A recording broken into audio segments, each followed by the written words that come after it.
The snowstorm hit faster than anyone expected. Thalara, the frozen alien planet, was known for sudden changes in weather. Thick clouds rolled in without warning. Within minutes, the clear sky turned into a wall of white wind and ice. Visibility dropped to almost nothing. What started as a routine mineral scan mission turned into a fight for survival. Dan held his coat tightly around him, ice gathering on his shoulders. His visor beeped constantly, trying to reconnect with the base, but the signal was gone. His boots sank deep into the snow, and every step became harder. The cold bit through every layer of his gear. He turned his head, shouting into the "Can anyone hear me? This is done. I'm stuck near Ridge 4, lost contact during the storm." Static answered him. Then a faint voice came through. It was shaky but real. Human dalo. Don blinked. It wasn't a voice he recognized. It was soft. Almost musical, but it belonged to no one on his team. He looked around, seeing a figure moving just barely through the blowing snow, a female alien, tall and slender, her skin a pale blue like ice kissed by moonlight. She had small elf-like ears and a calm, serious face. She was wearing light armor and a glowing visor over her eyes, probably built for her own kind. She made a hand signal and turned, motioning for him to follow. Don didn't argue. He was freezing, and she seemed to know where she was going. They walked for what felt like an hour. The snow thickened, the wind howled. At one point, Don nearly slipped off a hidden slope, but the alien woman grabbed his arm and pulled him back with surprising strength. They finally found shelter. A narrow cave hidden under a thick sheet of ice. Inside, it was still cold, but at least the wind couldn't reach them. Don dropped his pack and slumped down, exhausted. His hands were shaking. His cum unit was completely frozen. He looked at the alien woman, trying to speak. "Thank you," he said, his voice hoarse. She nodded but didn't say anything. Instead, she reached into her bag and pulled out a small emergency tent. It was made from a heat-reflective material. With practiced movements, she opened it and set it up near the wall of the cave. Then, without a word, she gestured for him to come inside. Don hesitated. The tent was small, very small. Built for one person, maybe two if they didn't mind being close. But the temperature was dropping quickly, and his own supplies weren't enough for the night. He crawled in. The moment he entered, the warmth hit him. Not much, but enough to make a difference. The alien woman followed, sealing the tent behind them. Inside, it was barely big enough to sit up. Their knees brushed as they faced each other. She reached into her gear and pulled out a silver thermal blanket. Without asking, she wrapped it around both of them, close and tight. Dan tensed for a moment, unsure. Then he realized this was survival. No time for personal space. He could feel the warmth of her skin through their layers. Her body temperature was higher than his. Maybe that was normal for her kind. She looked into his eyes and finally spoke. "You are not used to this cold," she said slowly. Her accent was thick, but her words were clear. He shook his head. "No, Earth's not like this. This place is brutal," she nodded. "Your team?" "Gone. I lost them when the storm started." "You? Also lost. I am Riala of the Faleri." "Dan?" he replied, offering his name. For a moment they sat in silence. Only the wind outside made noise. Then, quietly, Riala pulled off one glove and gently placed her bare hand on Dan's. He looked at her in surprise. Her touch was warm, almost comforting. "You are cold," she said.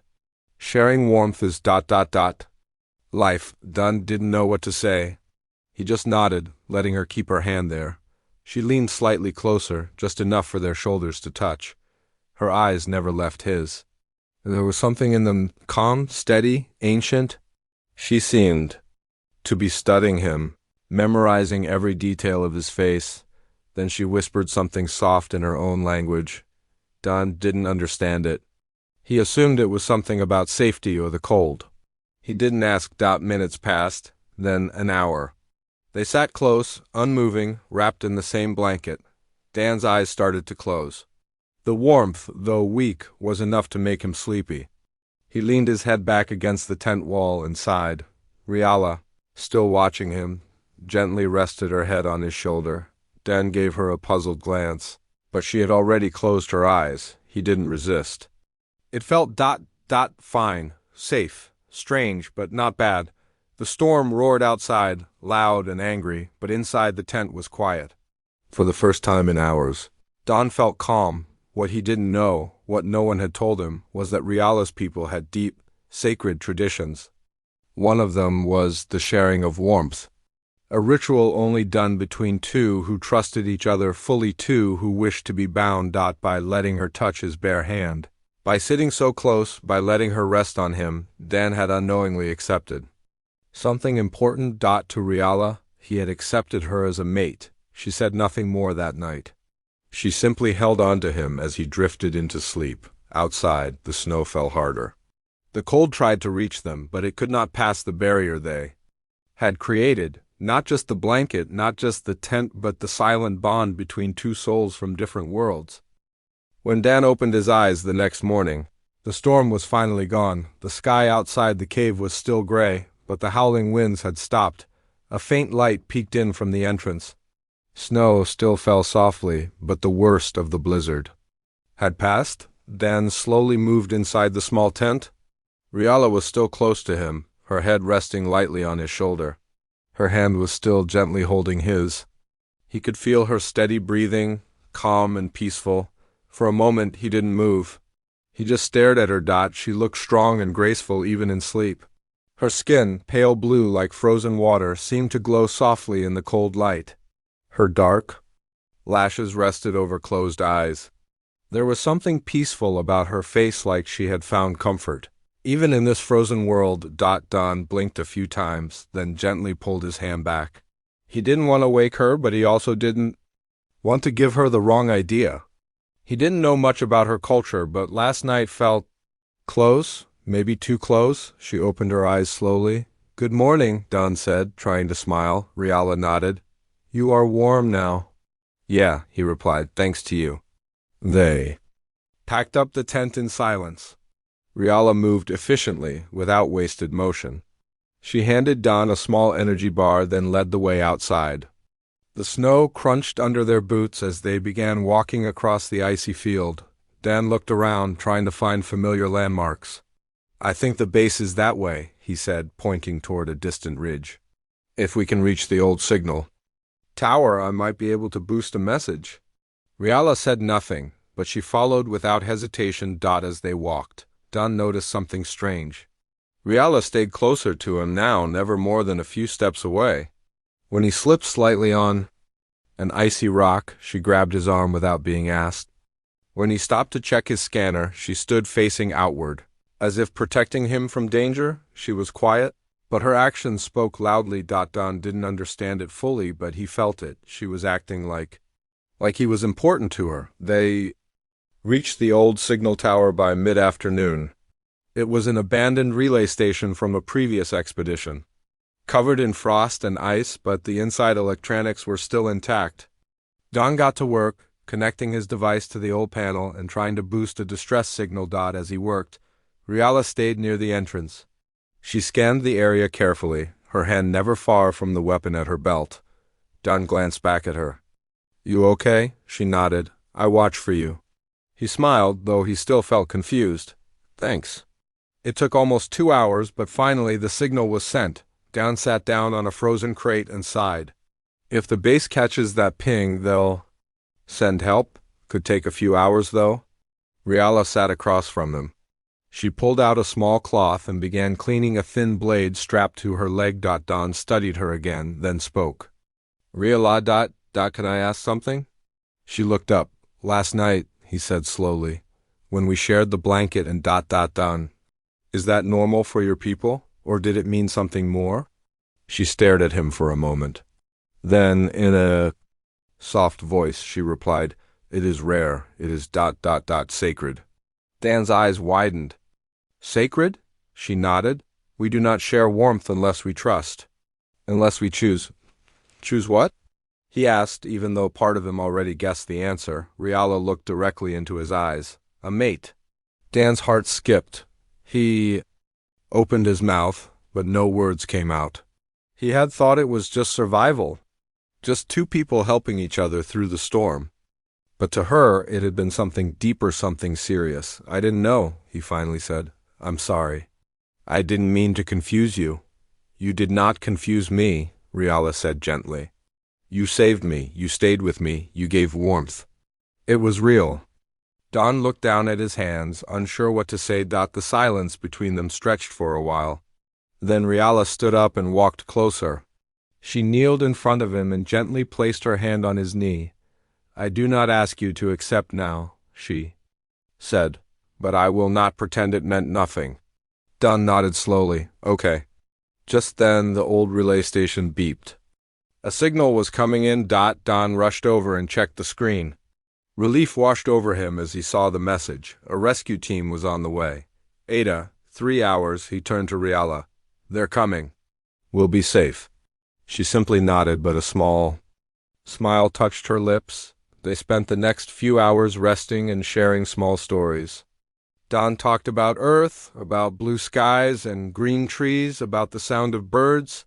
Riala listened with interest, asking quiet questions. In return, she told him about Thaleri customs, how they live in harmony with the cold, how they value silence and loyalty, and how mates are chosen only through deep trust. Don listened closely.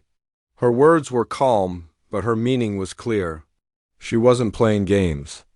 To her, last night had changed something. When the rescue team finally arrived, Riala stepped aside to let them check on Don first. A medic scanned him, and a few teammates clapped his shoulder with relief. One of the officers noticed Riala and raised a brow. "She came back with you?" Don nodded. "She saved me. I wouldn't have made it without her." The officer turned to Riala and gave a polite nod, but the look on his face showed confusion. Thaleri usually kept to themselves. They didn't mix with humans unless absolutely necessary. Don and Riala were brought back to the base, given warm food and clean clothes. But even then, she didn't leave his side. She stayed near him, quiet and calm, watching everything carefully. And Dan started to wonder. Maybe what happened between them wasn't just a survival story. Maybe it was the beginning of something unexpected. Back at the research base, everything felt both familiar and strange to Dan. He had been gone for only 2 days, but it felt like weeks. The cold, the storm, the long walk with Riala, it changed something inside him. He wasn't sure what yet, but he felt it. After the medical team cleared him, Don was told to rest. The staff gave him a warm room with proper food, fresh clothes, and clean sheets. For the first time in days, he had comfort. But his thoughts kept going back to the cave. And to Riala, she didn't return to the Thaleri quarters.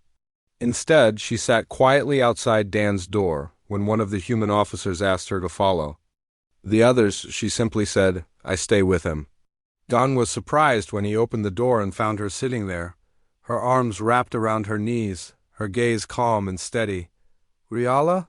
You don't have to wait here," he said gently. "I choose to," she replied, then gave her a small smile. "Then come in. You don't have to sit on the floor." She entered the room slowly and stood near the window. Her eyes studied the base, the people, the sky. Everything here must have felt strange to her. But still she stayed later that day. A few Thaleri visitors arrived, diplomats and cultural officials sent from their side of the alliance. They came to speak with Riala after learning she had returned with a human. Their tone was formal, almost serious. Dan stood nearby, confused as they spoke in their own language. There were no angry words, no shouting, but he noticed how they glanced at him several times.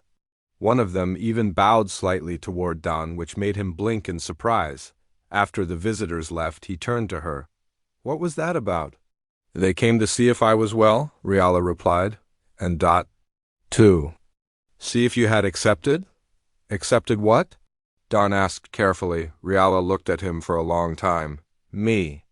Don felt his heart beat faster. He sat down and rubbed his forehead. "Riala, I need to understand what this all means, because I think I've done something very important to you without knowing it." She nodded. "You have questions?" "I will answer." Don went to the base linguist, a human expert in Thaleri language and culture. His name was Professor Lee, an older man who had spent 10 years studying alien customs. Don in Lee's office and told him everything. About the storm, the cave, the shared warmth, the hand touch, the forehead gesture. Lee's eyes grew wide. "You did all that?" he asked. "Yes," Don said. "Why? What does it mean to them?" The professor leaned back and sighed. "You've taken part in a bonding ritual. It's not just about surviving the cold. To the Thaleri, those actions are sacred. When they share warmth, touch bare skin, or rest their head on someone's shoulder, it's not casual. It means deep trust, connection. In their culture, that's how mates are chosen." Don froze. "So ... She thinks I agreed to be her mate?" Lee nodded. "Yes, and the forehead touch. That's a vow, a quiet promise." Don sat in silence. His mind raced. He remembered the look in her eyes, the gentle way she held his hand, the peaceful expression when she leaned on him. "I didn't know," he whispered. "I believe you," the professor said. "But to her, it doesn't matter. The moment you accepted that warmth, you became part of something she cannot undo easily." Don thanked him and walked back to his room, his mind full of questions. When he returned, Riala was still there. She had taken off her outer armor and sat calmly near the window, watching the snowy field outside. "Riala," Don said softly. She turned to face him. "I spoke to someone. He told me what all of this means to your people." Riala gave a slow nod. She didn't look surprised. "I didn't understand before," Don continued. "When we were in the cave, I thought we were just surviving." "I know," she said. "You knew I didn't understand?" he asked. "Yes, but I saw your heart. I saw your eyes. You did not push me away." Don looked down. "No, I didn't." Silence filled the room again. The hum of the heater was the only sound. "I'm not sure." "I'm ready to be someone's mate," Don said honestly. "I don't know what that even means between our kinds." "I do not ask you to change everything," she replied. "But I will not act like it meant nothing." Don felt a strange mix of guilt and warmth. She wasn't forcing him. She wasn't angry. She just believed in the bond. Before he could reply, a loud alarm echoed through the base. Red lights flashed in the hall. Dan opened the door and saw soldiers running. An officer shouted, "Predators in the south tunnel! We need support!" Dan's training kicked in. He grabbed his gear and turned to Riala. "You should stay here. It's dangerous." But she was already on her feet, her weapon in hand. "I stay with you," she said firmly. Together, they ran toward the danger. The south tunnel was a maintenance area near the edge of the base. Wild ice beasts, large four-legged predators covered in thick white fur, had broken through a weak section of the wall, likely drawn by heat or movement. Soldiers were trying to push them back, but one creature had gotten deep into the tunnel. Don moved ahead to help. The beast charged at him, but before it could strike, Riala leaped in front of him, slashing with her blade. She moved like a shadow, quick and deadly. The creature screamed and ran, bleeding and beaten. Dan stared at her in shock. "You ... saved me again. You are mine," she said. "I protect what I choose." Don didn't know what to say. But something inside him shifted. That night, after the base was secure again, Don sat on his bed, thinking about everything. He looked at Riala, her calm face, her watchful eyes, her silent loyalty. Maybe he hadn't meant to begin something, but maybe it was already real. The base had returned to normal by morning, but Dan's heart hadn't. The attack was over. The wild creatures had been pushed back into the ice fields. No one was seriously hurt. But something had changed deep inside him. He couldn't stop thinking about Riala, how she had leaped in front of danger without fear, how she had said, "You are mine." Don walked alone through the hallway, his thoughts heavy. Every time he looked at her, he remembered the cave, the warmth, the closeness they had shared, but it was more than memory now. It was a bond. And it was real to her. Still, he didn't know if he was ready for something so deep. So final.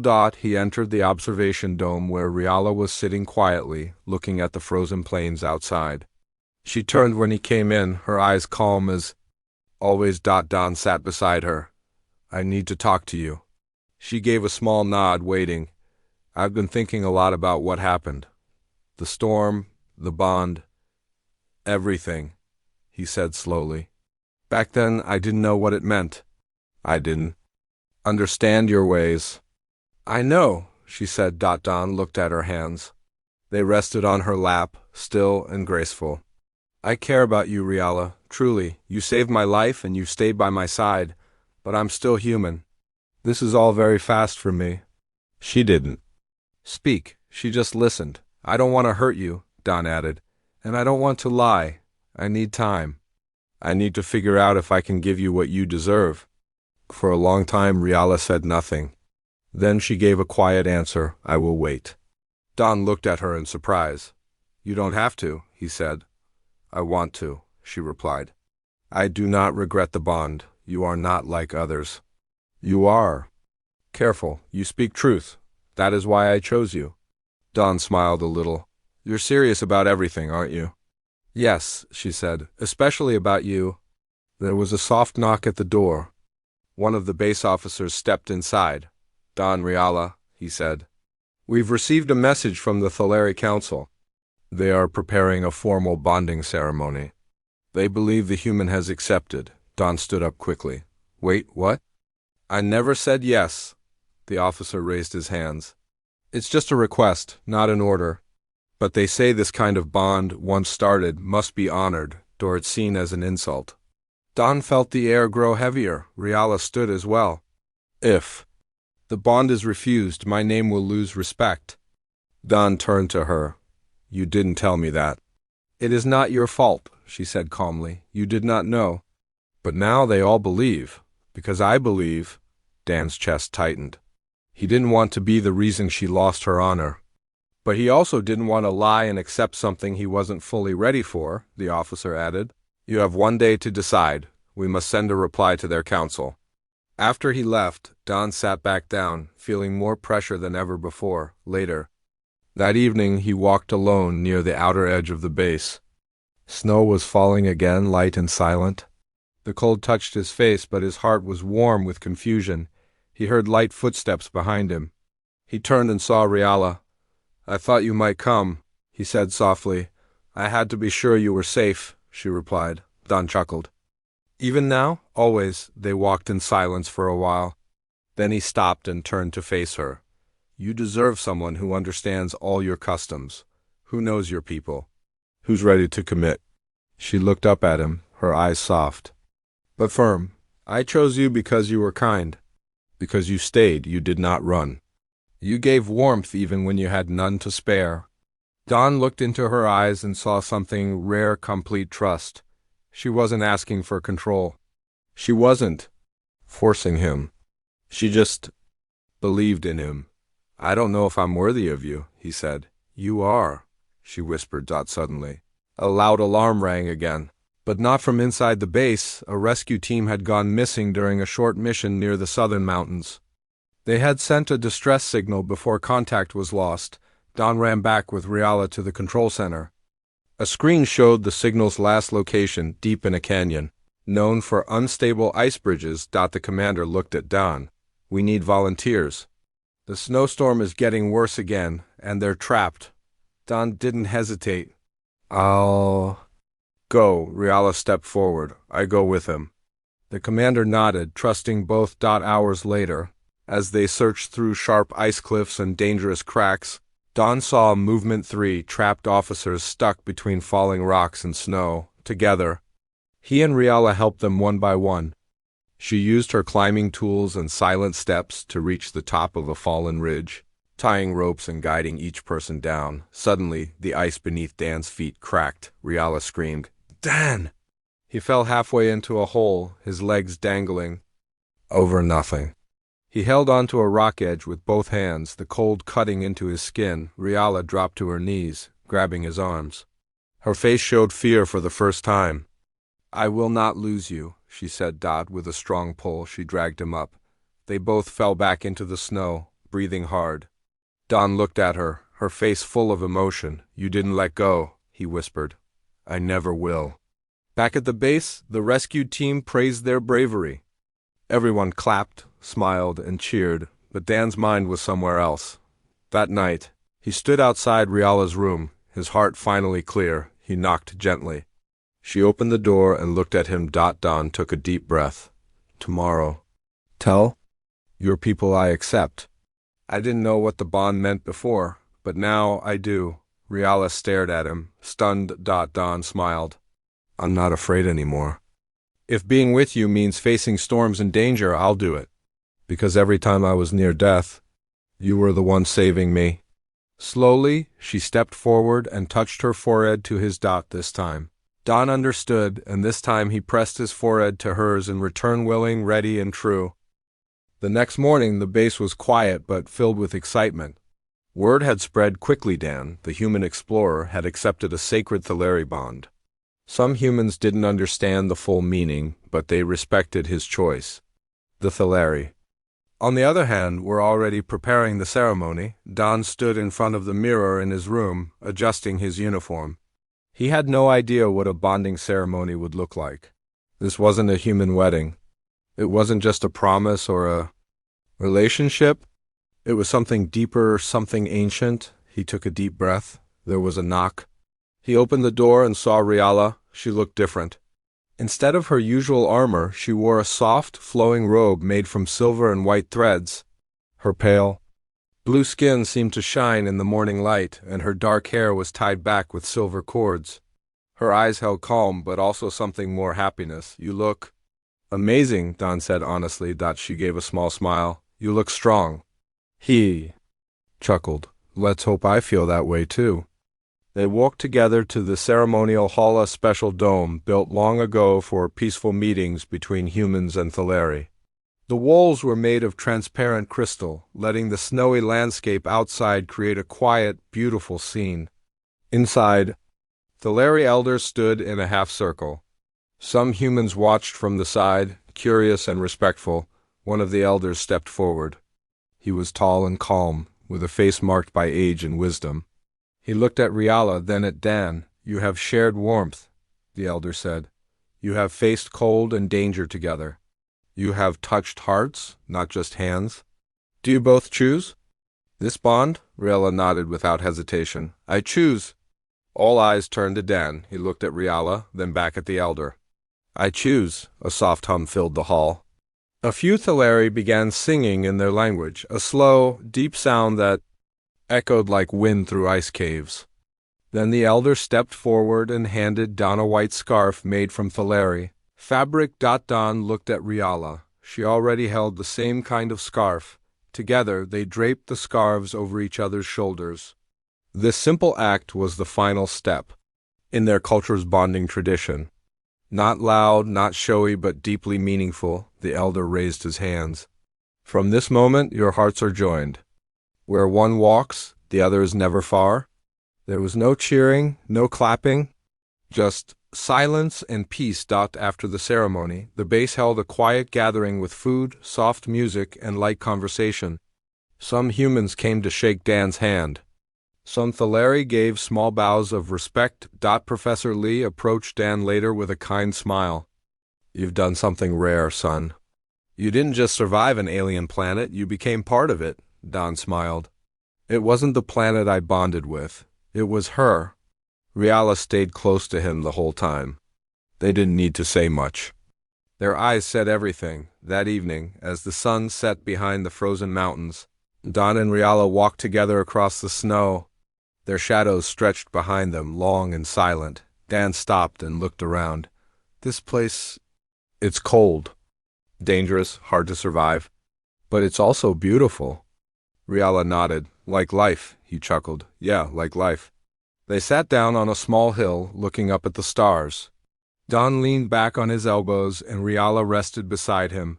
I never thought I'd find something like this out here. Don said. Neither did I, Riala replied. But the storm showed us the truth. Don turned his head.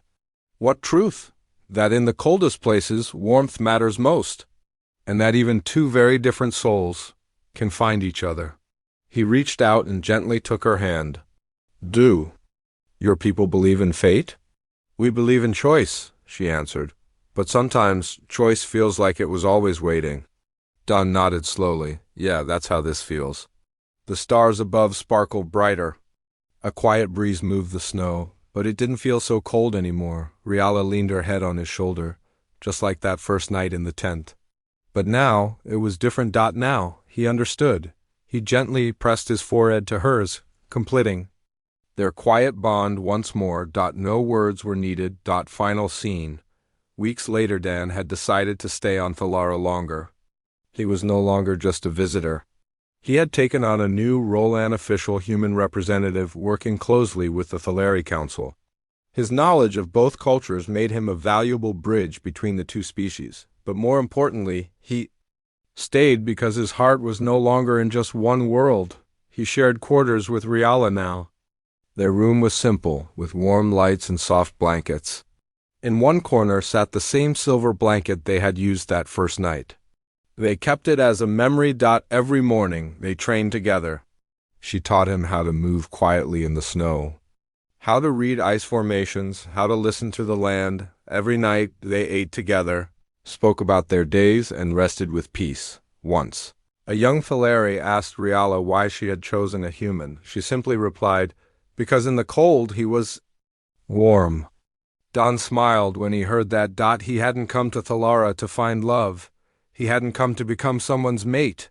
But life had brought him here, to the edge of a storm, and in that storm, he had found a home. Not a place, a person, Riala, and with her even the coldest world felt like spring.